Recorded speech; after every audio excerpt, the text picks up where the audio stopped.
Hello, Namaste, and welcome to Aviation Institute. I welcome you all to our YouTube channel. मैं हूँ पल्लवी, आपकी friend और guide, और हर रोज़ मैं आपको गाइड करती हूँ टॉप 10 वोकैब्स के साथ, जो कि हमारा सेशन का नाम है daily dose of vocabulary extracted from the Hindu editorials. So like every day मैं आज फिर से आ गई हूँ टॉप 10 वोकैबुलरीज़ को लेकर, जो कि बेस्ड होगा द हिंदू एडिटोरियल्स के ऊपर। द हिंदू एडिटोरियल से एक्सट्रैक्टेड टॉप 10 वोकैबुलरी वर्ड्स जो आपके एग्ज़ाम्स के पर्सपेक्टिव से बहुत ज़्यादा इम्पॉर्टेंट है, जो जनरली हमें एग्ज़ाम क्वेश्चन पेपर्स में मिलते हैं, जो वर्ड्स जनरली आते हैं, जो वर्ड्स बहुत ही कॉमन है कोई भी गवर्नमेंट एग्ज़ाम में, जिन वर्ड्स के सिनोनिम एंटोनिम्स आना बहुत ही कॉमनली देखा गया है कि इन वर्ड्स के सिनोनिम एंटोनिम्स आने के प्रवणता बहुत ज़्यादा है, या फिर बोल सकते हैं कि इन वर्ड्स जो जो हम लोग इडियोमैटिक एक्सप्रेशंस भी करते हैं, सो इन इडियोमैटिक एक्सप्रेशंस को ज़्यादातर एग्ज़ाम्स में वेरीफाई करके देखा गया है कि गवर्नमेंट जॉब्स में या गवर्नमेंट जॉब्स के जितने भी एग्ज़ाम्स होते हैं वहाँ पे इन इडियोमैटिक एक्सप्रेशंस का आना बहुत ही कॉमनली देखा गया है। So these idiomatic expressions come a lot, okay, it frequently comes. तो ऐसे ही कुछ इडियोमैटिक एक्सप्रेशंस हम लोग रेगुलरली प्रैक्टिस करते हैं। तो रेगुलरली प्रैक्टिस करने से क्या होगा कि आपके दिमाग में ये इडियम्स जो है बैठ जाएंगे, and your stock of idiomatic expressions will keep on growing, keep on increasing, right? So like every day, we will start our day with a motivational line. Let us see what is our motivation for today. सो आज का हमारा motivation क्या है? आज का हमारा motivational line जो है वो पहले देख लेते हैं। आज का हमारा मोटिवेशनल लाइन है, okay, so for today our motivational line is, not 1,000, find one big reason to do what you want to do, that's enough. So you don't need to find 1,000 reasons to do what you want to do. तो अगर आप कुछ करना चाहते हो, चाहे वो कोई भी चीज़ हो, चाहे वो कोई भी प्रोफेशन हो, चाहे वो कोई भी काम हो, कोई भी काम छोटा बड़ा नहीं होता है, चाहे वो कोई भी काम हो, कोई भी प्रोफेशन हो, आप जो भी करना चाहते हो अपने दिल से, तो वो चीज़ करने के लिए आपको हज़ार कारण ढूंढने की ज़रूरत नहीं है कि आप सोच रहे हो कि मैं ये क्यों करना चाहता हूँ, मैं ये क्यों करना चाहती हूँ, right? So you don't need to find out different reasons, thousands of reasons you don't need to find out.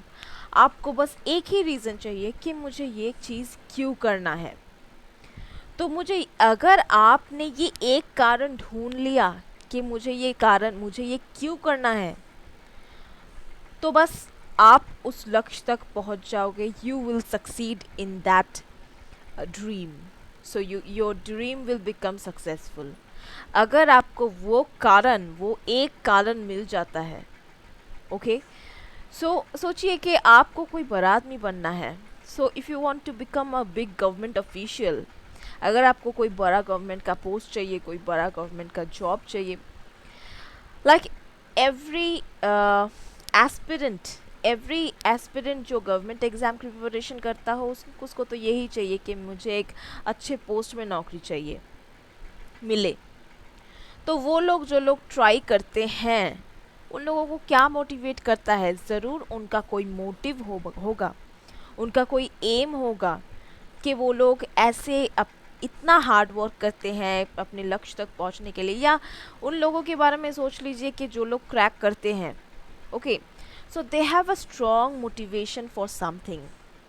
उन लोगों का मोटिव जो है वो क्लियर है, एम जो है वो क्लियर है कि ये कारण है जिस वजह से मुझे ये करना है, मुझे ये कारण के वजह से ये करना है, ओके।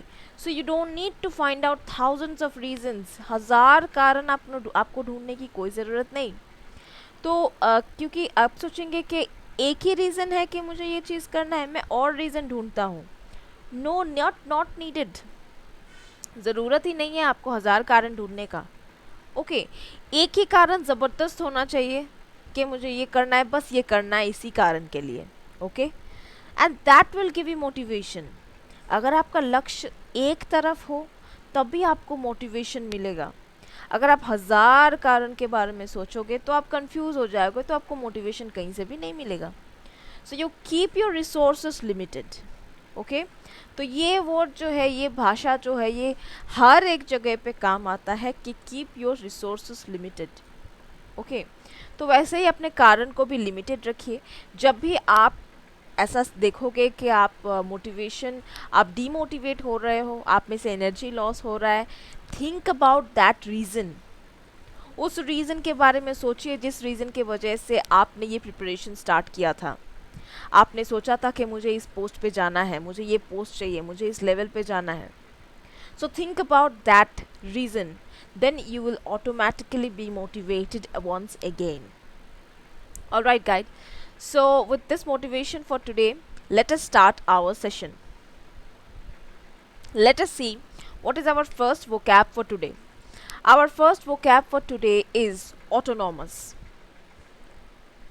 Okay.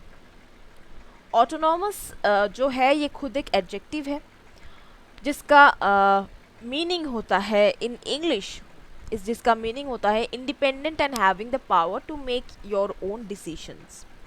तो ऑटोनॉमस का मतलब क्या है? इंडिपेंडेंट, जिसके पास अपने खुद के डिसीशंस लेने के पावर होते हैं, they are called autonomous. Okay, synonyms इसके हो सकते हैं सेल्फ गवर्निंग, सॉवरन। एंटोनिम्स हो सकते हैं डिपेंडेंट या फिर सबसर्विएंट। ओके, तो ऑटोनॉमस को सेंटेंस में कैसे अप्लाई करें? The company's divisions, which have been largely autonomous up to now, will be centralized under the newly appointed CEO. जो कंपनी के जो डिविजन्स है वो लार्जली अब तक ऑटोनॉमस थे, मतलब अब तक दे वर इंडिपेंडेंट, लेकिन अब वो सेंट्रलाइज्ड होने वाले हैं under a newly appointed CEO. CEO को न्यूली अपॉइंट किया है, अभी उसके जो काम कार्य है, उसके जो डिविजन्स है कंपनी के, वो सीईओ के अंडर आ जाएंगे। Okay, what is our next word? Let's see. Our next word is culminate. Culminate जो है ये खुद एक वर्ब है जिसका हिंदी में मीनिंग होता है समापन। Okay, I don't know exactly the Hindi meaning, so I can not explain you in Hindi, but let me explain you in English. I can do that. So English में क्या लिखा हुआ है? Let's see. English में लिखा हुआ है to have a result, to have as a result or be the final result of a process. तो culminate का meaning होता है कि कोई प्रोसेस चल रहा था या चल रहा है, उसके एंड में एक फाइनल रिजल्ट आया। ओके, तो अगर आप बोलेंगे कि एक वीक से कुछ चल रहा है एक प्रोसेस, तो एक वीक के प्रोसेस के बाद में फाइनल उसका रिजल्ट क्या आया, that is called culminate. Okay, synonyms इसके हो सकते हैं कंक्लूड, क्लाइमैक्स। ओके, एंटोनिम्स हो सकते हैं बिगिन, कमेंस, ये सारे एंटोनिम्स हो सकते हैं। कल्मिनेट को कैसे यूज करें सेंटेंस में? My arguments with the boss got worse and worse and finally culminated in my resignation. तो मेरे बॉस के साथ मेरा आर्ग्यूमेंट चल रहा था और वो वर्स एंड वर्स की तरफ जाता रहा, मतलब वो भद्दे से भद्दा होता रहा, मतलब बहुत ही बुरा, मतलब बुरी तरफ जाता रहा वो फाइट, वो आर्ग्यूमेंट। तो मेरा झगड़ा बहुत बुरी तरफ मोड़ ले लिया and finally culminated in my resignation. और फाइनली फाइनल रिजल्ट क्या हुआ? फाइनली मैंने रिजाइन कर दिया। Okay, so what is our next vocab? So this is not our next vocab, ये हमारा पहला ईडियम है। तो पहला ईडियम हमारा क्या है? पहला इडियोमैटिक एक्सप्रेशन। तो this week we are also doing food idioms. Last week भी हम लोगों ने फूड ईडियम्स ही किया था, इस वीक भी हम लोग फूड ईडियम्स ही कर रहे हैं। फूड ईडियम्स क्या है? What is the idiom? Let us see. The idiom is couch potato. Okay, so what is the idiom? The idiom is couch potato. Couch potato का meaning क्या है? Couch potato का meaning है a lazy person. तो एक lazy person को हम लोग काउच पोटैटो बोलते हैं। एक लेज़ी पर्सन को हम लोग काउच पोटैटो बोलते हैं। तो हम लोग क्या बोलते हैं? Let's see the usages of couch potato in a sentence. एक सेंटेंस में काउच पोटैटो को कैसे यूज़ करते हैं देख लेते हैं। Don't be such a couch potato and do some work for once. तो दिन में कभी तो थोड़ा काम कर लिया करो। Don't be such a couch potato, तुम इतना भी लेजी पर्सन मत बन जाओ। Okay, so this is the usages of this idiomatic expression. तो चलिए हमारा नेक्स्ट वोकैबुलरी वर्ड क्या है देख लेते हैं. नेक्स्ट वोकैब हमारा है एफिलिएट. एफिलिएट जो है ये खुद एक वर्ब है जिसका मीनिंग हिंदी में होता है संबंध, या फिर in English you can say to cause a group to become part of or form a close relationship with another, usually larger group or organization. तो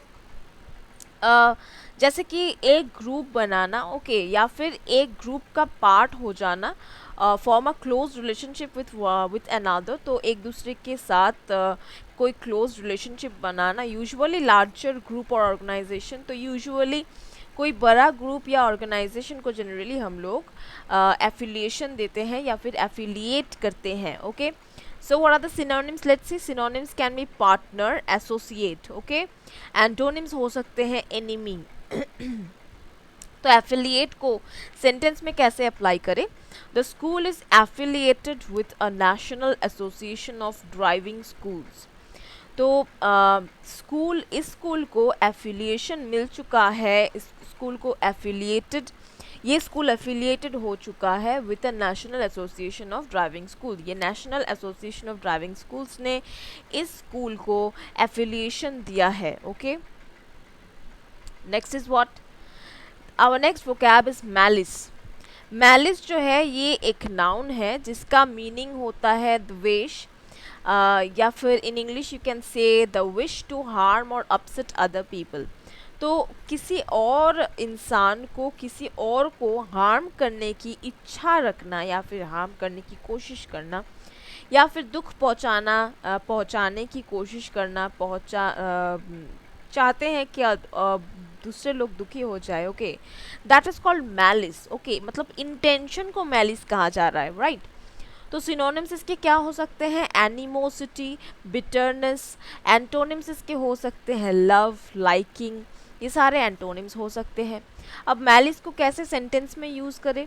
an employee would have to prove an employer acted out of malice in order to sue.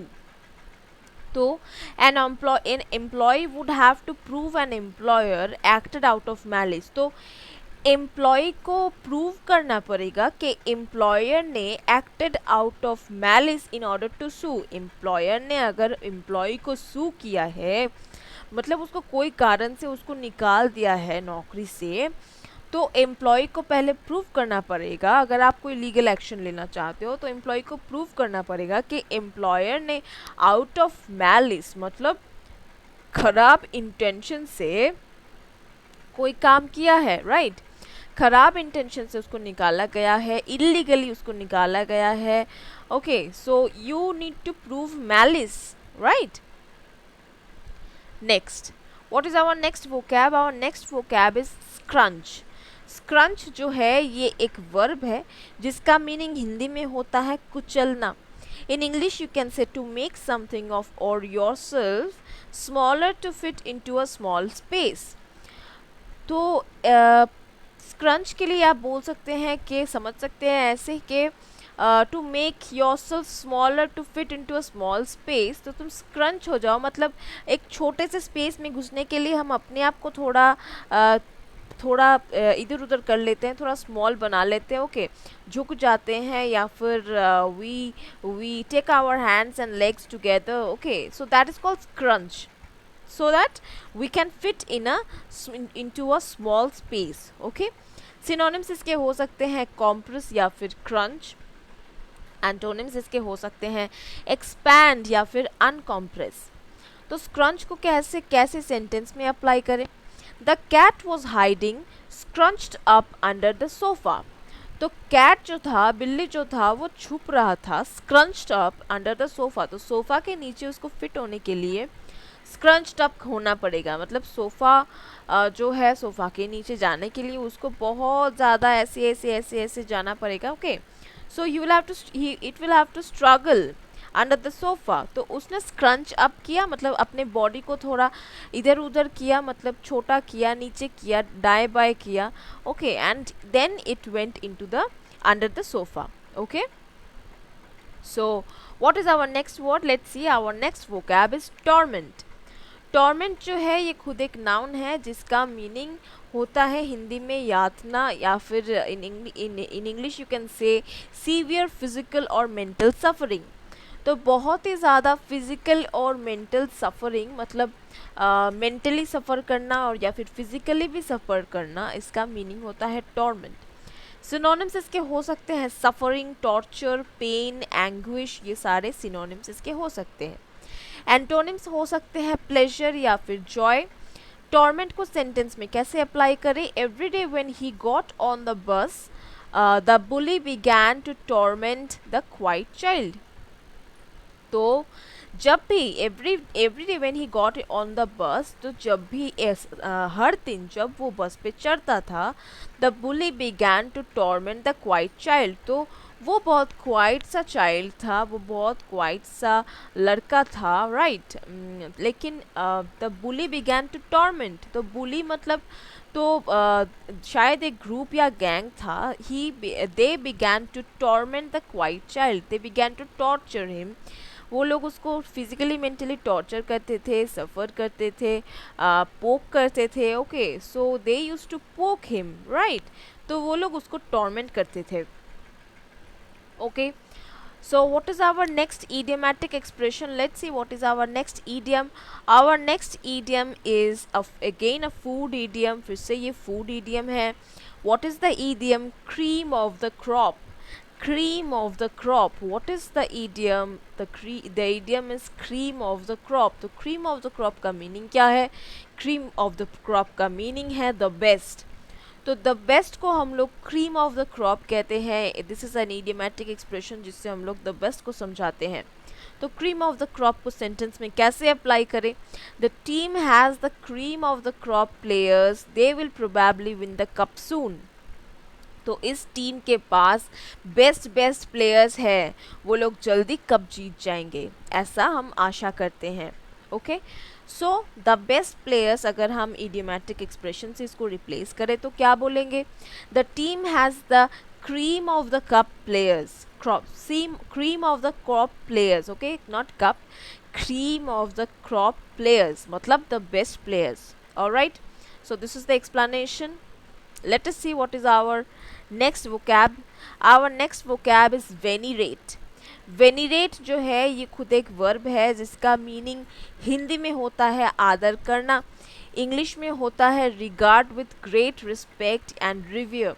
तो बहुत ज़्यादा सम्मान करना या बहुत ज़्यादा respect करने का मीनिंग होता है वेनिरेट। सिनोनिम्स इसके हो सकते हैं रिव्यू या फिर एडलेट या फिर हैलो या फिर एग्जाल्ट।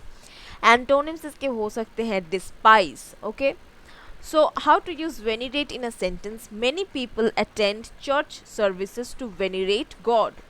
तो बहुत सारे लोग चर्च सर्विसेज को अटेंड करते हैं टू वेनिरेट गॉड, मतलब गॉड को रिस्पेक्ट करने के लिए। ओके, गॉड को पूजा करने के लिए। Okay, what is our next vocab? Our next vocab is copious. Copious जो है ये एक एडजेक्टिव है जिसका मीनिंग हिंदी में होता है प्रचुर, मतलब बहुत मात्रा में। Okay, in English you can से एबंडेंट इन सप्लाई और क्वांटिटी, मतलब बहुत सारा सप्लाई हो रहा है आजकल इसका, मतलब एबंडेंट सप्लाई हो रहा है, मतलब संभाल नहीं पा रहे। ओके, और क्वांटिटी मतलब क्वांटिटी भी बहुत ज़्यादा आ रहा है। सिनोनिम्स इसके हो सकते हैं एबंडेंट, सुपर एबंडेंट या फिर प्लेंटीफुल। इसके सिनोनिम्स हो सकते हैं एम्पल, प्रोफ्यूज। ओके, ये इसके सिनोनिम्स हो सकते हैं। एंटोनिम्स हो सकते हैं स्पार्स। ओके, सो कोपियस को कैसे सेंटेंस में अप्लाई करें? It takes a copious amount of food to suppress my hungry appetite. तो मेरा एपेटाइट जो है, मतलब एपेटाइट मतलब भूख कितना लगता है। ओके, ठीक ठाक मेरा डाइजेस्टिव सिस्टम बहुत ज़्यादा अच्छा है, मैं जो भी खाती हूँ जल्दी हजम हो जाता है और टाइम पे मुझे भूख भी लग जाता है। That is called my appetite. So my appetite is very good. और जिनको भूख नहीं लगता है, जिनको ऐसा होता है कोई डाइजेस्टिव सिस्टम में प्रॉब्लम है, डाइजेशन में प्रॉब्लम होता है, जिन लोगों को गैस की एसिडिटी की प्रॉब्लम होती है, their appetite is not good. उनको टाइम पे भूख नहीं लगता, ऐसा लगता है कि पेट भरा हुआ है, their appetite is not good. That is called appetite in English. Okay, तो मेरे हंग्री एपेटाइट की वजह से क्या होता है, मेरा एपेटाइट जो है, मैं सारा दिन भूखा ही रहता हूँ। Okay, So for that my hungry appetite, it takes a copious amount of food to suppress my hungry appetite. तो मेरे हंग्री एपेटाइट को सप्रेस करने के लिए, मतलब मेरे भूख को मिटाने के लिए कोपियस अमाउंट ऑफ फूड लगता है, मतलब बहुत ज़्यादा अमाउंट ऑफ फूड लगता है मेरे भूख को मिटाने के लिए. Okay, what is our next word? Our next word is scupper. Scupper जो है ये खुद एक वर्ब है जिसका मीनिंग होता है इन हिंदी तबाह करना. Okay, in Hindi the meaning of scupper is तबाह करना. In English you can say prevent from working और सक्सीडिंग, या फिर थ्वाट. तो प्रिवेंट फ्रॉम वर्किंग और सक्सीडिंग मतलब काम करने से प्रिवेंट करना, या फिर सक्सीडिंग मतलब सक्सेस से प्रिवेंट करना, सक्सीड ना होने देना, सक्सेस ना पाने देना, इसको कहते हैं स्कपर. सिनोनिम्स इसके हो सकते हैं रूइन. रूइन मतलब खराब कर देना. रेक, डिवास्टेट, डिस्ट्रॉय मतलब तबाह कर देना, ध्वंस कर देना. Okay, to destroy, these are all scupper. Okay, antonyms इसके हो सकते हैं फर्दर या फिर प्रोमोट. ओके, अब स्कपर को कैसे सेंटेंस में अप्लाई करें? Let's see. They worry it could be used to scupper merger and acquisition deals.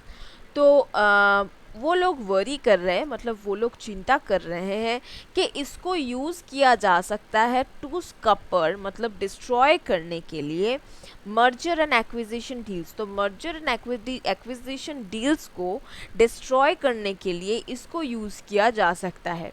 Okay, so what is our last vocab for today? हमारा आज का लास्ट वोकैब है रिक्यूपरेट. रिक्यूपरेट जो है ये खुद एक वर्ब है जिसका मीनिंग हिंदी में होता है सुधार होना. सुधार होना मतलब कि मैं इलनेस से रिकवर कर रही हूँ, मैं सुधार हो रहा है मेरे रिकवरी में या मेरे कंडीशन में. दैट इज़ कॉल्ड सुधार होना. इंग्लिश में यू कैन से रिकवर फ्रॉम इलनेस और एग्जर्शन. तो इलनेस से रिकवरी पाना या फिर इलनेस से रिकवर होना, इसका मीनिंग हो सकता है recuperate.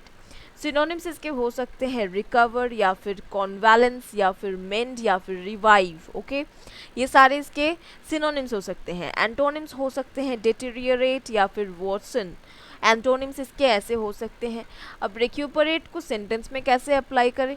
Hopefully Jean will recuperate quickly and be able to leave the hospital soon.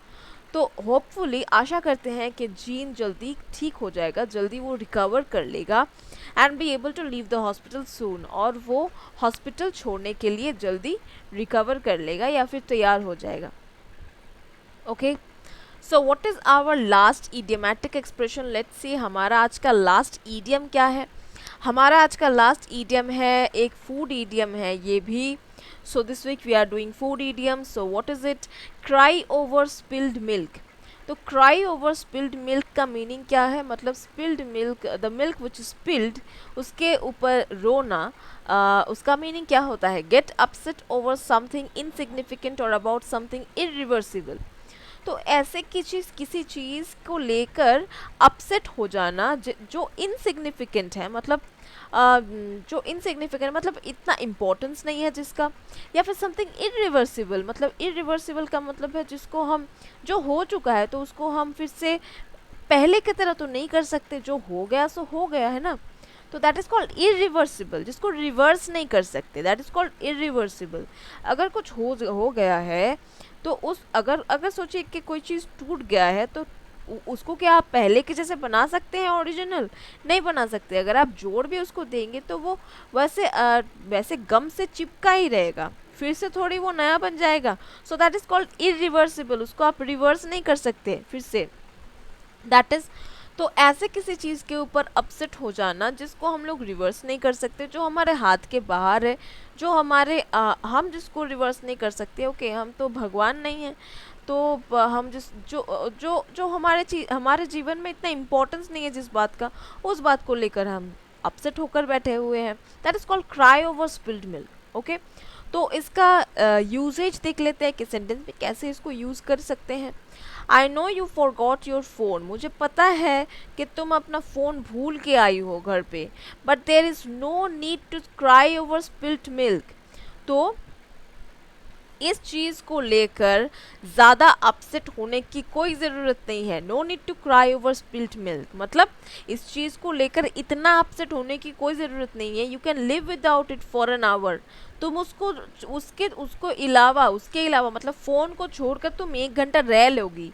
Okay, तो दैट मीन्स व्हाट, मैंने अपने फ़ोन को घर पे छोड़ के आई हूँ, शायद मैं 1 घंटे के लिए बाहर आई हूँ तो घर पे छोड़ दिया मेरे फ़ोन को, अपने फ़ोन को, उसके वजह से मैं अपसेट हूँ। तो कोई मुझे बोल रहा है कि तुमको इतना अपसेट होने की ज़रूरत नहीं है, you know there is no need to cry over spilt milk, क्योंकि तुम 1 घंटा अपने फ़ोन को छोड़ के रह लोगी। ओके, मतलब इतना पैनिक करने की कोई ज़रूरत नहीं। So this is the usages of cry over spilt milk. Now guys, this was all about today's session। आज के सेशन के लिए इतना ही। So we did top 10 vocabulary words for today, and we did 3 idiomatic expressions, so which are going to be very essential from the perspective of your examinations, of your government examinations. So practice like this more, keep watching our videos, and if you are liking our videos, if you are watching regularly, do like our videos, press the bell icon, and yes, so that you get all the updates, and yes, do comment in our videos so that we try to understand, so that we get to understand कि आपको हमारे videos कैसे लग रहे हैं, हम कैसे और इम्प्रूव कर सकते हैं, हम और कैसे नए नए चीज़ें ला सकते हैं आपके प्रिपरेशन ताकि बहुत अच्छा हो। So do comment in our videos, do like our videos, yes, share it with your friends and your relatives, so जिन लोगों को इसकी ज़रूरत है उन लोगों के साथ शेयर कीजिए। And yes, if you are new to our channel, अगर आप आज इस चैनल को पहली बार देख रहे हो, don't forget to subscribe our channel, so that आपको इंग्लिश ग्रामर से रिलेटेड या फिर गवर्नमेंट जॉब्स, गवर्नमेंट एग्जामिनेशन से रिलेटेड कोई भी अपडेट्स, कोई भी पढ़ाई, चाहे वो रीजनिंग हो, चाहे वो मैथ्स हो, चाहे वो जीके हो, जीएस हो, चाहे वो आपका क्वांटिटेटिव एप्टीट्यूड हो, कुछ भी हो, you will get all kinds of preparation in our channel, and you can see our channel, you can visit our videos, you can see our videos जो आपको हर एक टॉपिक के ऊपर आपको वीडियोस मिलेंगे।